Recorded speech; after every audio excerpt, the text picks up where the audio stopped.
There are people who walk into rooms and drain the light right out of it, not because they're powerful, oh no, but because they feast on your reaction.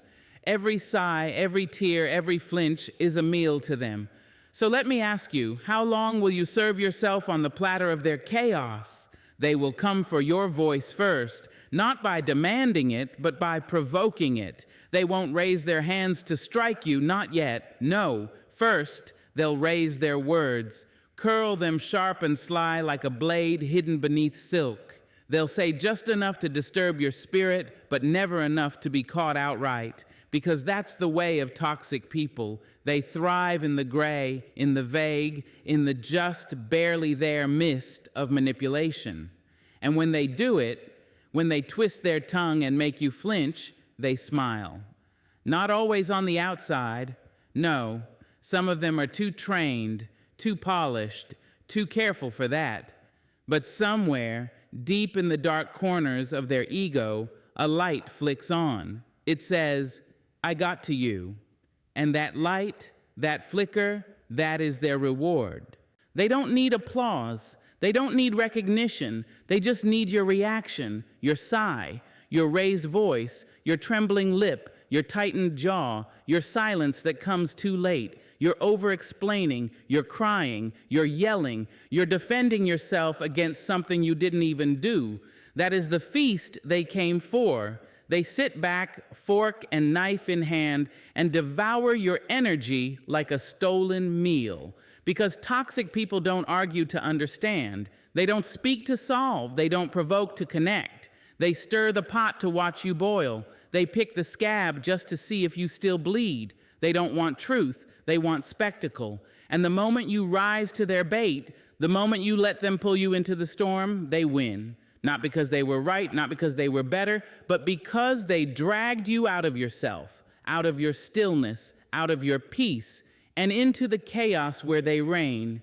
You must understand, your reaction is currency. It pays them. It feeds them. It makes them feel powerful when they know they can summon a storm in your spirit with just a sentence. But if you don't give them that, if you look them dead in the eye and do not blink, if you sit with yourself, stay centered, stay rooted, oh child, then you starve them. You take the air out of their lungs when you choose calm over conflict. You strip them of their favorite weapon, your own emotional unraveling.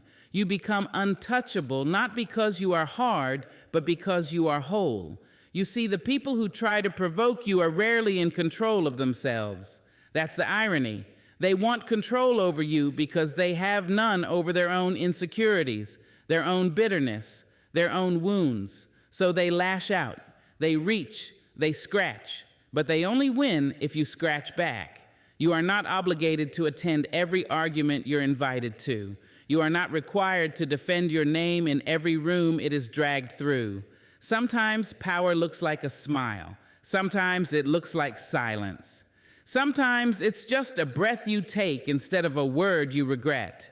The moment you learn to see their provocations for what they are, traps wrapped in drama, you begin to walk away with grace.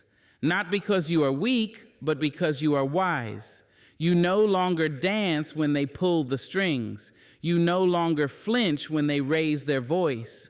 You simply observe, like watching a storm rage behind glass, safe, dry, whole, and they will notice. They will say you've changed, that you're cold, that you don't care, that you think you're better. Let them talk, because what they're really saying is this: I can't reach you anymore.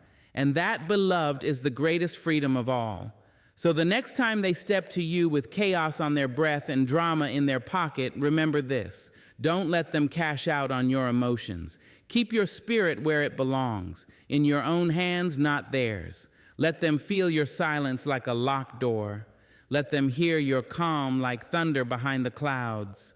Let them know your reaction is no longer for sale. You are no longer the meal. You are the mountain, and mountains do not move for storms. Familiarity is a soft liar. It sings in your ear with memories and speaks in your heart with promises you once believed. It says they wouldn't hurt you, not them, not the one who raised you, not the one who shared your laughter, not the one who knew you before you even knew yourself. But hear this truth, beloved. Just because they came with history doesn't mean they deserve your future. Toxicity doesn't always wear the face of a stranger. Sometimes it wears the perfume of your mother. Sometimes it sounds like your brother's voice or your childhood friend's laughter. Sometimes it walks like a lover, whispers like a teacher, hugs like a sibling. But what it does, what it takes, tells you the real story. There's a danger in assuming that length of relationship means depth of love. There's a danger in believing that someone's role in your life is the same as their right to stay in it. Because what's familiar can also be fatal. It can lull you into believing you must tolerate it, must explain it, must endure it. But no history is worth your peace. No memory is worth your health. Familiarity makes you blind if you let it. It fogs the mirror so you can't see the damage. You say, they've always been this way. You say, they don't mean it. You say, they just don't know how to show love. And while you're excusing, they're draining. While you're forgiving, they're repeating. While you're rationalizing, they're rewiring you to believe abuse wrapped in love is still love. But love doesn't burn you and then ask you to be grateful for the warmth. Love doesn't insult you and call it tough truth. Love doesn't betray and then blame you for bleeding. And yet, we let familiarity blur the lines. We lower our guard because the poison came from the same mouth that once kissed our forehead goodnight. We silence ourselves because the hurt came from the same hands that once fed us. We allow repeated harm because the pain feels old, and somehow what is old feels easier to endure than what is new. But don't confuse time with trust. Don't confuse years with safety. Some people don't outgrow their harm. They grow comfortable in it, and they expect you to do the same. You must give yourself permission to see people for who they are now, not who they were in the soft focus of your memory. Just because you have loved them for years doesn't mean you owe them your peace forever. Just because you survived life with them doesn't mean you must build a life around them. Growth is a lonely path when the people you've known the longest are committed to the version of you that needs them, the version of you that stays small, stays silent, stays soft when they strike. But you are not that person anymore. You are waking up. You are rising. You are learning to hear your own voice over theirs, and that will scare them. Because some people stay toxic to keep their power. And when you stop being easy to manipulate, when you stop responding the way they expect, when you stop giving in simply because they share your blood or your past, they panic, they accuse, they blame, they guilt.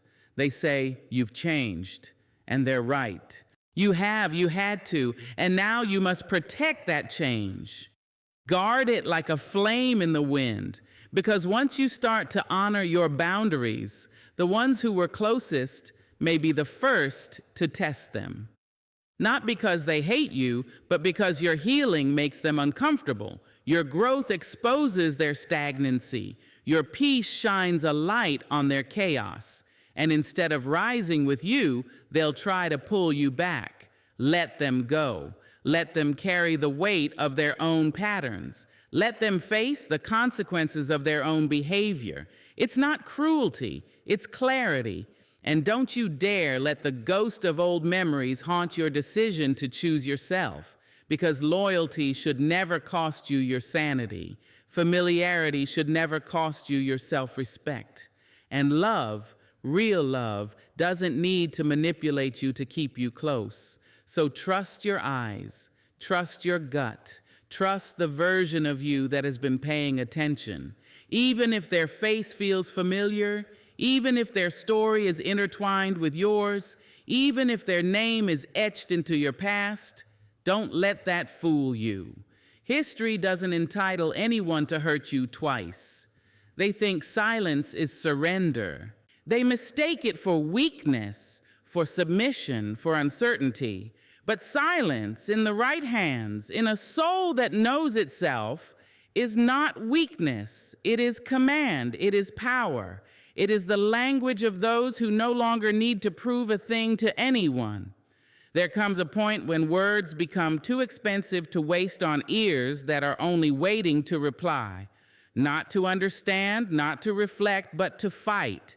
You speak and they twist it. You clarify and they mock it. You express and they weaponize it. So eventually you learn, not out of fear, not out of avoidance, but out of wisdom. You learn that silence speaks louder than any explanation ever could.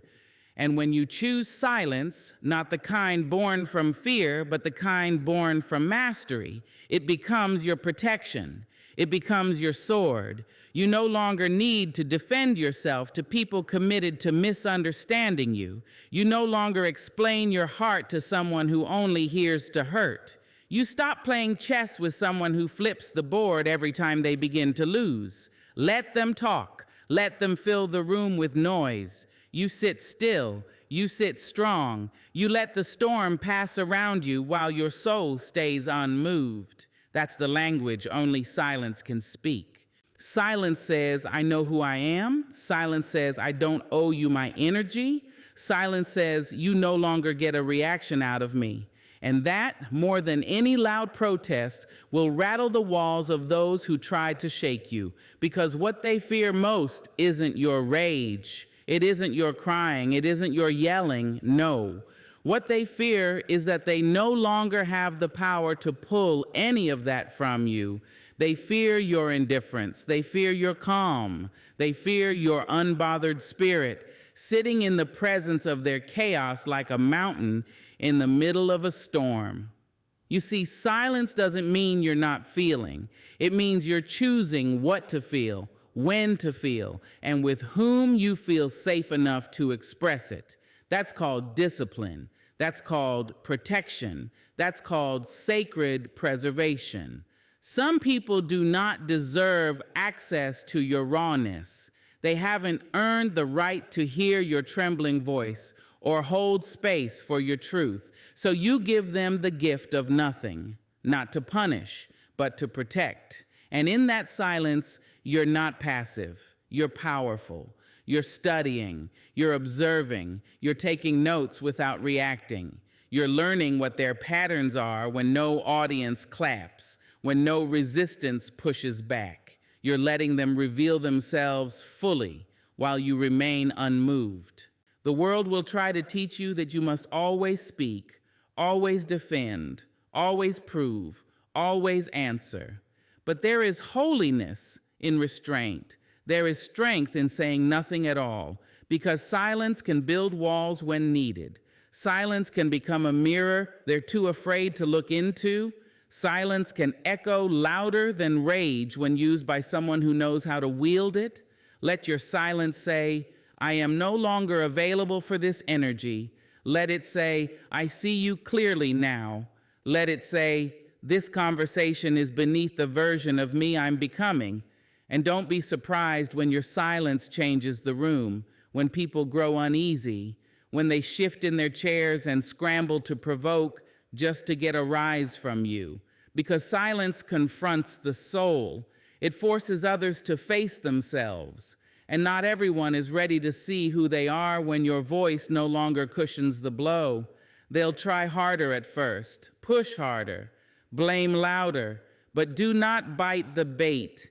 Do not come down from your peace to play in the noise.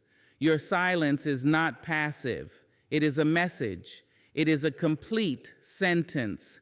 It is the full stop at the end of a story you no longer wish to tell. Speak when your voice is honored. Speak when your truth is welcomed. Speak when your soul is safe. And when those conditions are not met, let your silence do the speaking for you. You owe no one your voice when they've proven they can't handle your heart. Sometimes the most powerful thing you'll ever say is nothing at all. They'll call you cold when you stop explaining. They'll say you've become distant when you stop dancing to their chaos. They'll label you heartless when your reactions no longer bleed at their feet. But hear me clear, being emotionless isn't the absence of heart. It's the presence of discipline. It's the practice of protecting your sacred softness from those who've proven they only show up to bruise it. You were not born without feeling. No, you were born with a heart wide open. You felt everything once. You felt too much. You cried when the tone changed, even before the words came. You knew what it meant when the room got quiet, when love turned sharp, when safety walked out and manipulation walked in. You knew because you felt. And for a long time, you believed feeling was the same as loving, that the more you hurt for someone, the more you proved you cared, that letting someone walk through your soul with muddy feet meant you were kind, loyal, forgiving. But kindness isn't self-destruction. Loyalty isn't losing yourself. And forgiveness doesn't mean you have to hand over your peace like a gift to someone who only unwraps it just to tear it apart. You were never heartless. You were just tired of explaining your pain to those who never listened, tired of handing out grace like candy to people with no intention of growing, tired of being the open book in a room full of people who only came to skim, not to understand. And so you stopped performing, you stopped reacting, you stopped overgiving, over-explaining, over-functioning.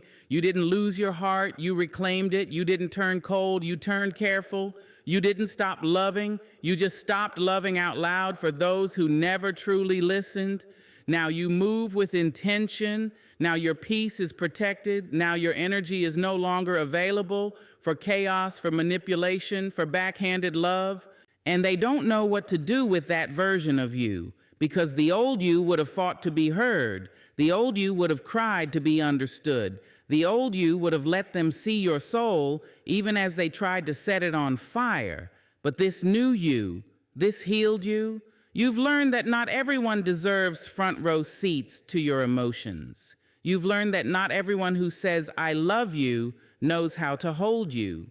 You've learned that being emotionally available doesn't mean you have to be emotionally exposed. You still feel, oh, how you feel. You still love deeply, just more wisely. You still care, but from a distance that protects your spirit. They see the calm in your eyes now and mistake it for emptiness.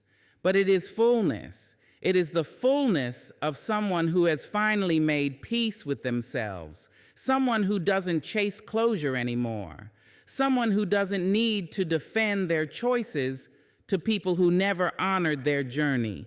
Let them say what they want. Let them call it cold, distant, detached. But you know better. You are not detached. You are aligned. You are not cold. You are reserved. You are not heartless. You are healing. And healing has taught you that your emotions are not for everyone, that not every battle requires your passion, that not every insult deserves your energy, that some silences speak louder than screams. There is nothing wrong with pulling back your emotions from people who use them as a map to find your weak spots. There is wisdom in letting your face grow still when the room turns dark. There is power in being unmoved, not because you don't care, but because you do, just not in the way they demand.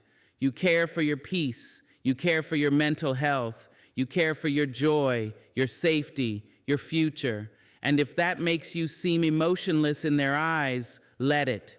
You are no longer responsible for managing their discomfort with your boundaries. You've been soft in a world that told you to harden. You've stayed kind in rooms that applauded cruelty. You've been open, generous, warm, and it cost you. Now you are something else entirely. Now you are grounded. Now you are sacred. Now you are whole. And wholeness doesn't need to perform. It simply is. There is a moment in every person's journey when something inside them whispers, "Let go." Not in anger, not in revenge, but in quiet, unshakable clarity. That is detachment. It is not a wall. It is a doorway, not a punishment, but protection. Not the absence of love, but the reclaiming of it from places where it could never breathe freely. You see, detachment is not turning your back. It's turning back to yourself. For too long, you've been wrapped around people who twisted your love into obligation. You poured and poured until the well inside you cracked dry, and even then, they still asked for more. And when you had nothing left to give, they called you selfish. But there is nothing selfish about refusing to bleed for people who treat your healing like an inconvenience. You've tried connection. You've tried conversation. You've tried compassion that stretched beyond reason. You've twisted yourself into every shape just to fit into their story, forgetting that you were writing your own all along. Detachment is the moment you stop editing your soul to suit someone else's comfort. It's the sacred practice of pulling your spirit out of places where it is not safe, not seen, not honored. And oh, how they'll hate it, because your detachment removes the mirror. They can no longer use your pain to justify their behavior. They can no longer hold your empathy hostage in exchange for accountability. When you detach, you become unpredictable. You no longer react on cue. You no longer show up at the sound of their guilt. You no longer dance when they play the tune of manipulation, and they will say you've changed. Because you have. You've shifted from being available to being aligned, from being loyal to being liberated, from being consumed to being calm. But let them talk. Let them speak of your distance, never knowing how close you once stood. Let them gossip about your silence, unaware of how loud your love used to be. Let them call it punishment when all you've done is put your peace before their performance. Because detachment isn't bitterness, it's balance. It's knowing when to care and when to stop carrying. It's choosing to remain soft but not swallowed. It's walking away, not because you don't love them, but because you finally love yourself enough not to stay. You begin to realize that their chaos is not your assignment. Their healing is not your burden. Their disrespect is not your invitation to prove your worth. So you stop explaining. You stop chasing apologies that won't come. You stop waiting for someone else to understand a pain they were never willing to prevent. And in that stopping, something holy begins. You return to yourself. You sit with your breath. You listen to the quiet music of your own heart beating, not for anyone else, but just for you. People will tell you detachment is cold, but only those who fed off your constant closeness will see it that way. To the unhealed, your distance is a threat. To the manipulative, your calm is confrontation. To the entitled, your boundaries are betrayal. But keep walking. Keep choosing yourself over explanation. Keep watering your joy with the same hands that once tried to save everyone else. Keep remembering that not all connections are sacred, and not all sacrifices are holy. You were not made to carry what crushes you. You were made to be light, to be rooted, to be free. And freedom looks a lot like detachment when you've been trained to equate pain with love. So now you love differently. You love without losing. You give without grasping. You care without clinging. You stay without sacrificing yourself, and you leave without self-hate. Because detachment is not a closing, it is a beginning. It's not cold, it's clean, it's not heartless. It's healed, it's not the end of love, it's the end of self-neglect. And what a beautiful ending that is. There is a space between what happens and how you respond. A space so small it almost disappears. And yet that tiny pause can be the difference between peace and regret, between mastery and mayhem, between reacting like who you used to be and responding like who you've become. The pause is sacred. It is the breath between the trigger and the choice. It is the moment when your old wounds beg to rise and your new wisdom gently whispers, wait. That's where your power lives, in the waiting, in the breathing, in the holding still when everything inside you wants to explode. Because the world will press your buttons. People will prod your pain with the precision of those who know exactly where to aim. They will use tone as a weapon, silence as a tactic, questions as traps. They will speak to you not with curiosity, but with control. And when they do, your nervous system will flash like a fire alarm, pulling from the past, loading every defense you've ever built just to survive. But you don't live in survival anymore. You're not that child, not that wounded version of you who needed to prove worth with loudness. You don't need to match volume with volume, insult with insult, storm with storm. You are no longer here to win arguments. You are here to keep your peace. So you practice the pause. You inhale before the reply. You take 1 second to check in, not with them, but with you, because not every attack needs a counterattack. Some just need stillness. Some just need presence. They will say something cruel.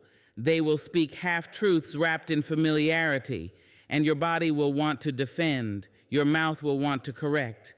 But your soul, the one you've been nurturing, protecting, tending to like a quiet garden, it will ask you to pause, to protect your energy, to guard your growth, to remember what you've learned. And in that pause, you choose your response, not the one conditioned by chaos, not the one your pain rehearsed, but the one that matches your peace. Because reaction is impulse, but response is intention. And intention is where your healing lives. You don't owe your trigger a performance. You don't owe every insult a rebuttal. You owe yourself a life that isn't led by emotional outbursts rooted in someone else's dysfunction. The pause is not passivity, it is control. It is the reclaiming of your time, your words, your emotional resources. It's the difference between someone pulling you into a fire and you standing at the edge, choosing not to step in. And sometimes that pause will feel like holding your breath underwater. It will feel like clenching your fists in your lap while someone else throws jabs expecting you to bite. But that stillness, it speaks. It says, I no longer belong to your chaos. It says, I refuse to let your energy write my script. It says, I choose me, even here, especially here. The more you practice the pause, the stronger you become. Not louder, stronger. Not more reactive, more rooted. You begin to hear not just what is said, but why it's being said. You begin to see not just the behavior, but the wound behind it. And you learn to choose discernment over defense. Let them say you're too quiet now. Let them say you seem distant. Let them say you don't argue like you used to. Take it as a compliment, because you're not shrinking, you're evolving. Your silence doesn't mean they're right. It means you're not willing to waste your sacred voice in a place it won't be honored. The pause is where you realize that your dignity is worth more than a momentary win. That peace of mind is more valuable than being understood by someone committed to misreading you. That maturity isn't how quick you clap back, but how slow you move when your spirit is on the line. So breathe. Before the reply, breathe. Before the judgment, breathe. Before the reaction, breathe. Let every breath remind you that you are in control of your voice, of your energy, of your story. And when they try again, when they reach for the version of you that used to break so easily, let them find the pause. Let them meet the space you created between their chaos and your calm. Let them come face to face with the version of you that doesn't move unless it's toward peace. Because sometimes the strongest sound you'll ever make is the one you never speak. So when they come again, and they will, wearing fake concern, carrying chaos in polite phrases, you will not flinch, you will not argue, you will not bleed for people who cheer for your wounds, you will stand tall, soft but not silent, calm but not cowardly, unmoved, because your peace is no longer up for discussion. Let the toxic rage, let them whisper, let them test you, but let them find out that your peace is bulletproof.